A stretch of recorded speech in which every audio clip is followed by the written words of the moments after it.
গ্রীষ্মের প্রচণ্ড দাবদাহের মধ্যে তীব্র জল সংকটে ভুগছেন মালদার কোতোয়ালির গণিপুর এলাকার বাসিন্দারা। পিএইচপির জল সরবরাহ ব্যবস্থা অনিয়মিত হয়ে পড়ায় চরম বিপাকে পড়েছেন এলাকার আবাল-বৃদ্ধ বনিতা। বৈশাখ মাস শেষ, জ্যৈষ্ঠ মাস শুরু হয়েছে, এখনো গ্রীষ্মকাল যেতে ঢের বাকি। এর মধ্যেই মালদার ইংরেজবাজার ব্লকের কোতোয়ালি অঞ্চলের গণিপুর এলাকায় দেখা দিয়েছে পানীয় জলের তীব্র সংকট। জল খেতেও পাচ্ছি না, আমরা গরিব মানুষ, জল কেনার সামর্থ্যটাও নেই। আমরা জলের জন্য খুব আবেদন জানাচ্ছি, জল আসছে না। আগে 6টার সময় আসতো, এখন সেও আসে না। এখন 9টার সময় ছাড়ে, কোনো সময় জল আসেই না, একদম বন্ধ। কাল থেকে লাইন লেগে আছে, এখনো জল ছাড়ছে না। এখন চাইছি জলটা ভালোভাবে যাতে ছাড়ে, যাতে আমরা সবাই খেতে পাই, সবাই ভালোভাবে বাঁচতে পারি। গণিপুর এলাকায় সাবমার্শাল, পিএইচি, ট্যাপ কল, টিউবওয়েল সমস্ত কিছুই রয়েছে, কিন্তু কোনো কল থেকে জল পড়ছে না। টিউবওয়েল দীর্ঘদিন ধরে বিকল হয়ে পড়ে রয়েছে। পিএইচির আর্সেনিক মুক্ত জল সরবরাহ বন্ধ রয়েছে এবং সাবমার্শালের জল পাইপলাইনের মাধ্যমে সরবরাহ করা হলেও তা অনিয়মিত। জল আসলেও জলের বেগ নেই, জল পড়ছে সুতোর মতো। ফলে পানীয় জলের জন্য হাহাকার পড়েছে গোটা গণিপুর এলাকায়। প্রায় এখানে জলটা 1 বছর থেকেই আসছে না। আর আপনার যেটা আর্সেনিক মুক্তটা তো ওটা পাচ্ছি না। তারপরে যেটা আপনার এটা ওই মার্শালের যে জলটা ছাড়ছিল, সেই জলটাও এখন আর দিচ্ছে না। সেই জলটাও কোনো টাইম নেই, টেবিল নেই। যেটুকুও টাইমের মধ্যেও যদি মানে টাইমের বাইরেও দেয়, তো হালকা পরিমাণে যদিও দেয় তবুও হয়, মানে একদমই জলটা ছাড়ছেই না। কোনো স্পিড নাই, যদিও দিচ্ছে তো কোনো স্পিড নাই, একদম হালকা সুতার মতো পড়ছে।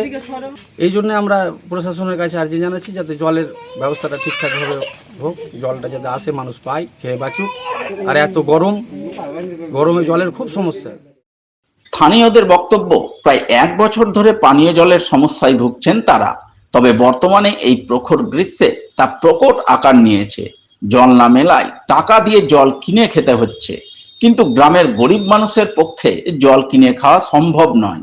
তাই তারা দ্রুত পানীয় জলের সংকট দূরীকরণের জন্য প্রশাসনের কাছে প্রয়োজনীয় পদক্ষেপ গ্রহণের দাবি জানাচ্ছেন। না হলে আগামী দিনে তারা আন্দোলনে নামতে বাধ্য হবেন। গণিপুর গ্রাম, এখানে প্রায় 1 বছর থেকে জল আসছে না।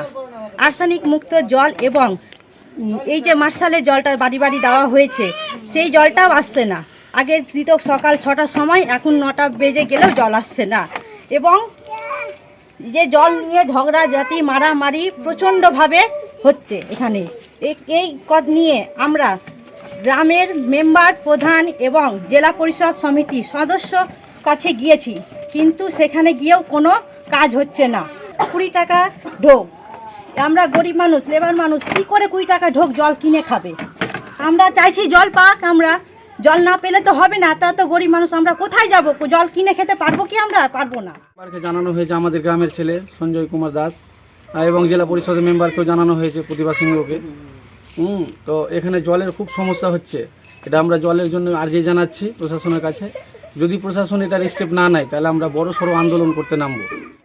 এই বিষয়ে স্থানীয় পঞ্চায়েত সমিতির সদস্য সঞ্জয় কুমার দাসকে ধরা হলে তিনিও গণিপুর এলাকার পানীয় জলের সংকটের কথা মেনে নেন। একই সাথে তিনি জানান, এই বিষয়ে তিনি প্রশাসনের বিভিন্ন মহলে বহুবার আবেদন নিবেদন করেছেন, কিন্তু প্রশাসন শুধু আশ্বাস দিয়ে যাচ্ছে। এখনো পানীয় জলের সংকট দূরীকরণে কোনো কার্যকর পদক্ষেপ গ্রহণ করেনি। যে দাবি আপনার তীব্র জলসংকট এই এলাকা, কোতোয়ালি অঞ্চলের এই এলাকাটা পড়ছে গণিপুর এলাকা। গণিপুরের মানুষের যে মানে আপনাদের যে অভিযোগ জানিয়েছে, ঘটনাটা সত্য যে এই এলাকায় আর্সেনিক মুক্ত একটা প্রকল্প আছে অলরেডি, এবং আমাদের পিএইচি থেকেও একটা আমাদের বাড়ি বাড়ি যে জলের প্রকল্প, মমতা বন্দ্যোপাধ্যায়ের যে স্বপ্নের প্রকল্প জল জীবন মিশন, সেই জল জীবন মিশনের আওতায় প্রত্যেকটা বাড়িতে পাইপলাইনের কাজ শুরু হয়েছে।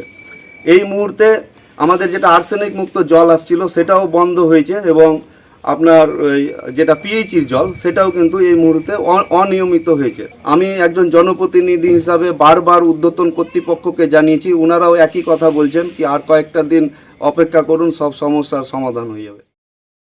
অন্যদিকে প্রচণ্ড গ্রীষ্মে পানীয় জলের তীব্র সংকট দেখা দিয়েছে হরিশ্চন্দ্রপুর থানার রাড়িয়াল এলাকায়, যার প্রতিবাদে বুধবার এলাকার বাসিন্দারা একজোট হয়ে পথ অবরোধ করেন। তারা পিএইচির পাইপলাইনের কাজ বন্ধ করে বিক্ষোভ দেখান। বিক্ষোভকারীদের অভিযোগ, তাদের এলাকায় গত 4 বছর ধরে পানীয় জলের সংকট তৈরি হয়েছে, যা চলতি খরার মরশুমে প্রকট রূপ ধারণ করেছে। পিএইচির পাইপলাইন থাকলেও জল মিলছে না, নতুন করে পাইপলাইন বসানোর কাজ চলছে, যার ফলে তারা পানের জল পাচ্ছেন না, নলকূপের আয়রনযুক্ত জল খেতে বাধ্য হচ্ছেন। এর ফলে বিভিন্ন রকম পেটের রোগ ও চর্মরোগ দেখা দিচ্ছে। তাই আজ তারা পানীয় জলের দাবিতে পথ অবরোধ করতে বাধ্য হয়েছেন।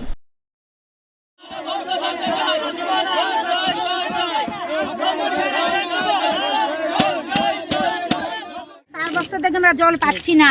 আমরা যাচ্ছি তুলসিহাটা জল আনতে, আমরা বুড়ো মানুষ যেতে পাচ্ছি না। আমরা বাড়িতে টিউবওয়েলের জল খেয়ে আমাদের পেটে আয়রন হয়ে গেছে, আমাদের পাথর হয়ে গেছে। আমরা কিরকম মানে আমরা টিউবওয়েলের জল খেতে পারছি না। পিটিশন করেছিলাম অ্যাসিস্ট্যান্ট ইঞ্জিনিয়ার সাহেবের কাছে যে আমরা জলের ব্যাপারটা আমরা জল পাচ্ছি না 4 বছর ধরে, প্রায় 4 বছর ধরে আমরা জল পাচ্ছি না। আমাদের গ্রামে রাড়িয়ালে জল বন্ধ হয়ে আছে এবং তুলসিহাটায় জল আনতে যাচ্ছে, ওখানে মারামারি হচ্ছে, তুলসিহাটার লোক জল নিতে দিচ্ছে না। এই জানিং প্রায় 2 মাস হলো আবার তুলসিহাটা থেকেও কানেকশানগুলো বন্ধ করে দিয়েছে। আর আমাদের রাড়িয়ালে এই খরার কারণে প্রায় 100টা টিউবওয়েলের মধ্যে 80টা টিউবওয়েল প্রায় জলের জন্য বন্ধ হয়ে আছে। মানুষ জলের জন্য হাহাকার করছে। কিন্তু একদিকে আমাদের তারপরে অ্যাসিস্ট্যান্ট ইঞ্জিনিয়ার সাহেব বলেছিল যে আমরা আপাতত টেম্পোরারি কানেকশানটা আপাতত জল খাওয়ার জন্য দিয়ে দিচ্ছি। এখন পাইপ পুঁতে দিয়েছে, পাইপ পুঁতার পরেও এখনও কোনো কানেকশানের কোনো কর্ণপাত নিচ্ছে না। আমরা যে একটা জল পাবো, জলটারও কোনো ব্যবস্থা নিচ্ছে না। তার জন্য আমরা বিক্ষোভ আরম্ভ করেছি, যে ওই কাজটাকে আমরা বন্ধ করেছি, যে আগে যেটা আমাদের টেম্পোরারি কানেকশন করা হয়েছিল ওটার আগে আমাদের জলটা চালু করে দেবো, তারপরে আবার পুনরায় নতুন করে আবার কাজ চালু করো। আমাদের দাবি হলো আগেকার যেটা কানেকশন ছিল তুলসিহাটা জিপি থেকে, সেই জলটা আমাদেরকে খুলে দাও, তারপরে নতুনভাবে পাইপ করুক। আমরা কোনো আপত্তি করবো না, না হলে আমরা বন্ধ রাখবো, আমরা জল খাবো না, মরে যাবো। যাও। বুধবার মালদা উইমেন্স কলেজে পালিত হলো ওয়ার্ল্ড ফিলোসফি ডে। উপলক্ষে আইসিপিআর এর পরিচালনায় এক সেমিনার অনুষ্ঠিত হয়। সেমিনারে ভারতীয় কৃষ্টি সংস্কৃতি, মূল্যবোধ ইত্যাদি নানান বিষয় নিয়ে আলোচনা চলে। মালদা উইমেন্স কলেজের ফিলোসফি বিভাগ আয়োজিত এই সেমিনারে প্রধান বক্তা হিসেবে হাজির ছিলেন প্রফেসর রঘুনাথ ঘোষ, জ্যোৎস্না সাহা, ঝাদেশ্বর ঘোষ, মালদা উইমেন্স কলেজের প্রিন্সিপাল মন্দিরা চক্রবর্তী সহ আরও অনেকেই। আজকে আইসিপিআর স্পন্সার্ড সেমিনার, এটা ব্লেন্ডেড মোডেই হবে, অনলাইন অফলাইন। আর টপিক হচ্ছে basic values embedded in Indian culture and their relevance to national reconstruction. এই ওয়ার্ল্ড ফিলসফি ডে সেলিব্রেট করার জন্য এই বিষয়ে আমাদের আজকে একটা ডিপার্টমেন্ট অফ ফিলসফি সেমিনার হবে। এই যে আমাদের নানান দর্শনকে না বোঝার ফলে কিছু বিপর্যয় আসছে, এই বিপর্যয় থেকে আমাদের মুক্ত হতে হবে। যেমন প্রাকৃতিক বিপর্যয়, আমাদের দেখছি মানুষে মানুষে হানাহানি, একটা ভালোবাসার অভাব, কোথাও একটা মানুষের সঙ্গে মানুষের যে একটা সৌভাতৃত্ব, যেগুলো মূল্যবোধের জন্ম দেয়, সেই মূল্যবোধগুলো কমে যাচ্ছে। এই মানবিক মূল্যবোধ বাড়লেই কিন্তু প্রাকৃতিক মূল্যবোধ বাড়বে, পরিবেশের মূল্যবোধ বাড়বে এবং জগৎটাকে আমরা সুন্দর করে তৈরি করতে পারি। বর্তমান প্রযুক্তির যুগে কদর হারিয়েছে এক সময়ের বহুল ব্যবহৃত তালপাতার হাত পাখা, কারণ এখন প্রত্যন্ত গ্রামগঞ্জেও পৌঁছে গিয়েছে বিদ্যুৎ। তাই গরমকালে তালপাতার হাত পাখার আর প্রয়োজন পড়ে না। গরমে শরীরে শীতলতার আমেজ পেতে বাড়ি বাড়ি চলছে ইলেকট্রিক ফ্যান। কেউ কেউ আবার এয়ার কুলার কিংবা এসি চালিয়ে গরম থেকে রক্ষা পান। কেউ আর হাত পাখার হাওয়া খান না। তবে লোডশেডিং হলে অনেকেই খোঁজ করেন হাত পাখার, অথবা বিভিন্ন পুজো পার্বণে পাখার প্রয়োজন হয়। তাই এখনো সামান্য কদর রয়েছে তালপাতার হাত পাখার। সেই কারণেই প্রতি বছর গরমকালে তালপাতার হাত পাখা তৈরির ব্যস্ততার ছবি নজরে আসে পুরাতন মালদা পৌরসভার 19 নম্বর ওয়ার্ডের নতুন পল্লী এলাকায়। সেখানেই 2 ঘর পরিবার এখনো হাত পাখা তৈরিকেই তাদের জীবিকা হিসেবে রেখেছেন। তাদের মধ্যে একজন হলেন সন্ধ্যা অধিকারী এবং অপরজন হলেন সুনীল সরকার। তারা দুজনেই জানালেন বর্তমানে হাত পাখার কদর আর নেই। সামান্য কিছু লোক এখনো হাত পাখা ব্যবহার করেন। এছাড়াও বিভিন্ন পুজো পার্বণে তালপাতার হাত পাখার প্রয়োজন হয়। সেই প্রয়োজন মেটাতেই তারা এখনো তালপাতার হাত পাখা তৈরিকেই জীবিকা হিসেবে রেখেছেন। এটা তৈরি করতেছি 25 বছর আগে। এটা তাল পাখা।